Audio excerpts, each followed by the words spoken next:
Alam mo ba na may ibon dito sa Pilipinas na tinatawag na hari ng mga ibon? Siya ang pinakamalaki, pinakamalakas, at isa sa pinakabihira sa buong mundo, ang haribon o Philippine Eagle.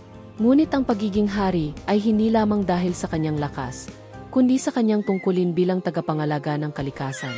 May isang alamat na ipinapasa ng matatanda kung bakit siya tinuring na hari, at kung bakit siya hanggang ngayon ay sagisag ng pag-asa. Huwag kalimutang mag-like, mag-share, at mag-subscribe para sa mas marami pang kwento na magbibigay inspirasyon sa iyo araw-araw.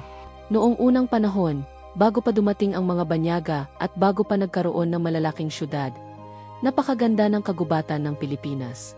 Ang mga punong kahoy ay napakataas, ang mga ilog ay malinaw na parang salamin, at ang mga hayop ay malaya sa kanilang kahanan. Sa gitna ng kagubatan, namumuhay ang haribon. Ang kanyang dalawang kakpak ay kayang humawi ng ulap kapag siya'y lumilipat. Ang kanyang titig ay matalim, na para bang nababasa ang puso ng bawat nilalang. At ang kanyang mga kuko, matatalas at matitibay, ngunit hindi ginagamit para manakit kundi para magtanggol. Araw-araw, umiikot ang haribon sa buong gubat. Tinitiyak niyang ligtas ang mga hayop, ang mga usa na umiinom sa ilog, ang mga unggoy na tumatalon sa mga sanga, at maging ang pinakamaliit na ibon. Kung may mga ngahas man na manira ng gubat, agad siyang lumilipad pababa upang hadlangan. Isang araw, dumating ang mga tao mula sa ibang baryo. May dala silang palakol, lagari, at apoy. Nais nilang putulin ang mga puno upang makagawa ng kabahayan at magsaka. Nang makita ito ng haribon, bumagsak siya mula sa langit at dumapo sa pinakamataas na puno. Sa isang hampas ng kanyang pakpak, lumakas ang hangin at nagkalat ang mga dahon. Nagulat ang mga tao. Ang ilan ay natakot at napaatras. Ngunit ang iba'y nagkatuloy. Walang takot na hinawakan ang kanilang palakol. Mula sa itaas, nagsalita ang haribon. Ang kanyang tinig ay dumadagundong, parang kulog na gumising sa lahat ng nasa kagubatan. Bakit ninyo sinisira ang inyong kahanan?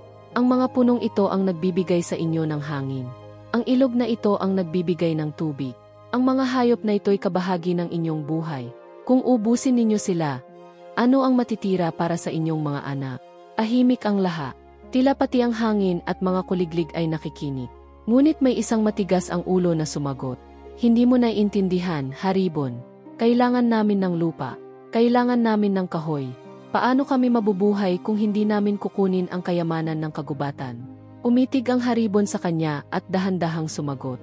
Kung kayamanan ang hanap ninyo, ito na iyon. Ang kalikasan ay kayamanang hindi naubos, basta't marunong kayong magbigay at hindi lang kumuha. Kapag pinutol ninyo ang lahat ng puno, maubos ang hangin. Kapag nilason ninyo ang ilog, mawawala ang tubig. At kapag nawala ang lahat ng ito, mawawala rin kayo. Sa mga salitang iyon, unti-unting bumigat ang dibdib ng mga tao. Isa-isa nilang ibinaba ang kanilang mga palakol.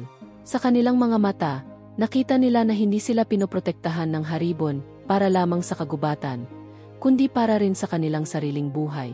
Mula noon, iginagalang ng mga tao ang kagubatan. Sa tuwing maririnig nila ang paglipad ng haribon sa himpapawid, naalala nila ang kanyang babala at ang kanyang pagmamahal. Hindi siya ordinaryong ibon.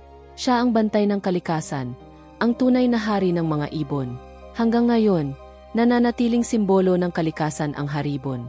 Ngunit sa ating panahon, unti-unti siyang nawawala dahil sa patuloy na pagputol ng puno at pagkasira ng kanyang kahanan. At dito pumapasok ang aral ng alamat. Ang tunay na hari ay hindi ang pinakamalakas, kundi ang nagtatanggol at nagmamahal. Kung ingatan natin ang kalikasan, ingatan din tayo ng kalikasan. Ang haribon ay hindi lamang alamat. Siya ay paalala na ang bawat nilalang, gaano man kalaki o kaliit, ay may tungkuling magpahalaga at magbantay sa mundong ating kahanan.